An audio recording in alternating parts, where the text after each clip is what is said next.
Speaker, Dr. Srishti Khulla. She is speaking for Professor Sanjay Mishra. He could not be here today. His flight is a little delayed. Dr. Srishti.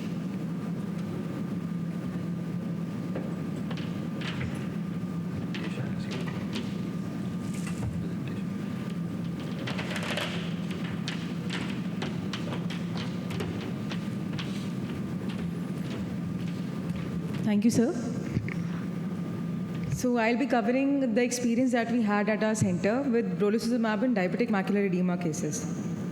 Diabetic retinopathy and macular edema is a sight-threatening complication in the affected patients and is associated with microvascular damage and leakage of fluid, proteins, and lipids.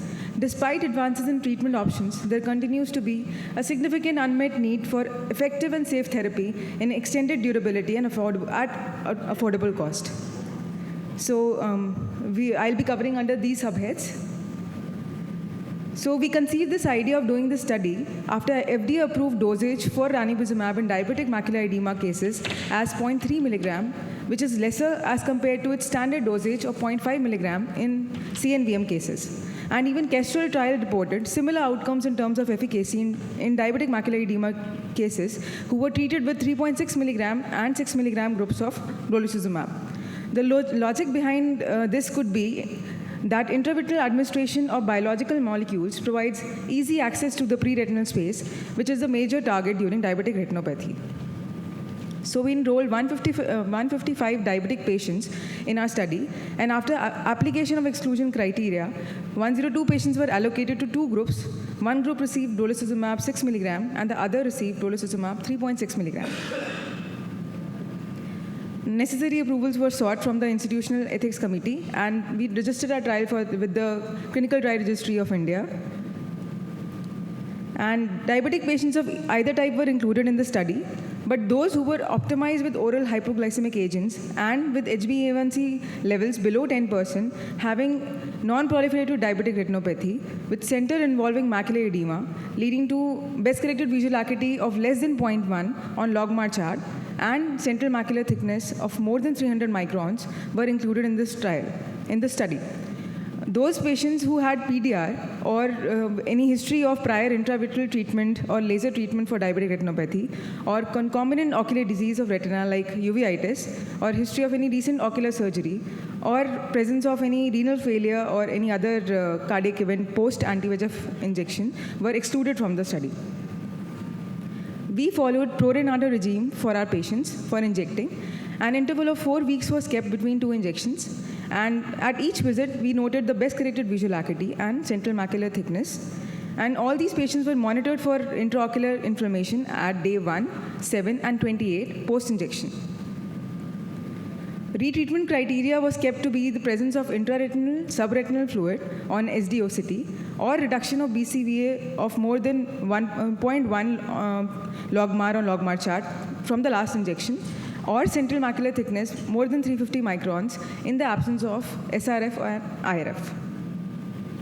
We had kept a grading for ocular adverse events, like Sir has already discussed in the previous presentation. We graded them into 4 grades, the first one being only mild subconjunctival hemorrhage at the site of injection, to grade 4, which included hypopyon in AC and severe vitritis. These were our baseline characteristics for the patients enrolled in our study. So this box and whisker plot shows that the vision changes in the group receiving 6 milligram brolucizumab and the change of mean vision from 0.74 on week 1 to 0.12 on week 28. We can also see that the number of outliers have reduced with time, and this study shows that study participants have had changes in their vision by the end of 28 weeks, which could be visualized by the outliers. Similarly, this plot also shows that the vision changes in the group receiving 3.6 milligram brolucizumab. The mean change has been highlighted, and even this chart shows that the study participants have had changes in their vision by the end of 28 weeks, which could be visualized by the outliers. So, significant improvement in best-corrected visual acuity was noted in brolucizumab 6 milligram group over the weeks, as depicted in this chart. And we had similar outcomes and improvement in the best-corrected visual acuity with 3.6 milligram group, as you can see here. Similarly, for the CMT also, which was noted to be same in both the groups, with the who received brolucizumab 6 milligram as compared to the ones who received 3.6 milligram. And even the number of injections remained to be similar in both the groups. The ocular adverse events that we noted in each group were also comparable. There were 5 patients who had significant ocular adverse events in our group A, that is 6 milligram group, which were managed with PST for 40 milligram, and they gradually improved in their BCVA, and we could not find any other reaction post second injection. Similarly, in the other group, there were 4 patients who had adverse events, which were managed similarly. So these two were our 2 interesting observations which were noted. We noted that HbA1c dropped significantly in our patients, but this can be a confounding factor as patients who realized to be having diabetic retinopathy would have started strict dietary control. And secondly, presence of SRF has been rarely reported in literature in diabetic retinopathy cases, but it was found significantly in many of our patients of diabetic retinopathy. So to conclude, we found that brolucizumab is effective in central involving diabetic macular edema, and it can be used in lower dosages also, that is 3.6 milligram. Pro-Renata regime can be followed for such patients, and patients required 3 injections in 28 weeks on an average, thus reducing the cost burden and this recurring visits to hospital. And adverse events are manageable, and no contraindication are proposed by us to reuse brolucizumab. Thank you. Thank you so much, Srishti. On behalf of Professor Sanjay Mishra, I'd like to inform that why this particular comparison was planned between 2 dosages of the same molecule.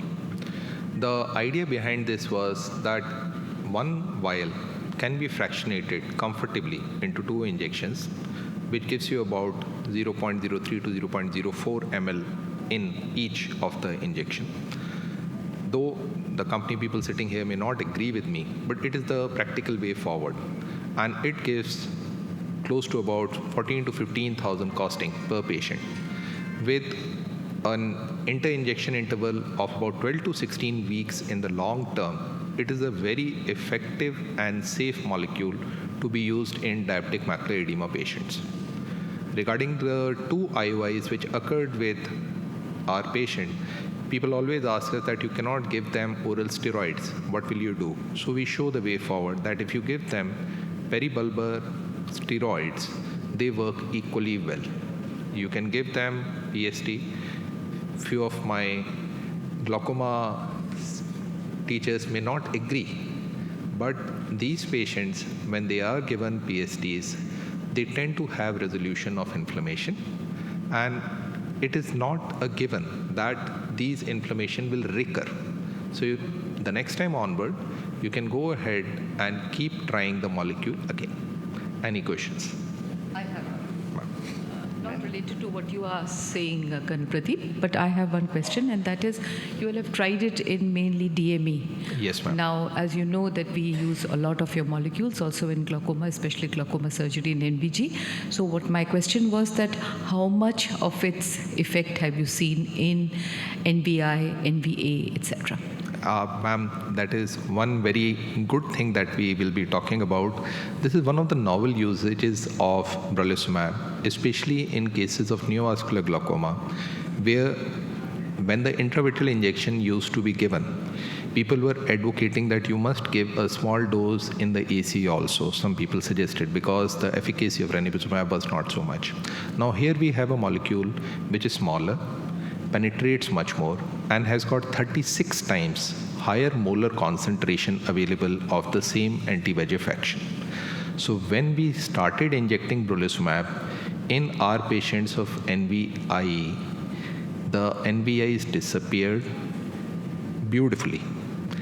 We did not have to worry about a rebleed during the next surgery, whether it was a glaucoma surgery or a combined cataract surgery, and the surgical field remained absolutely clear.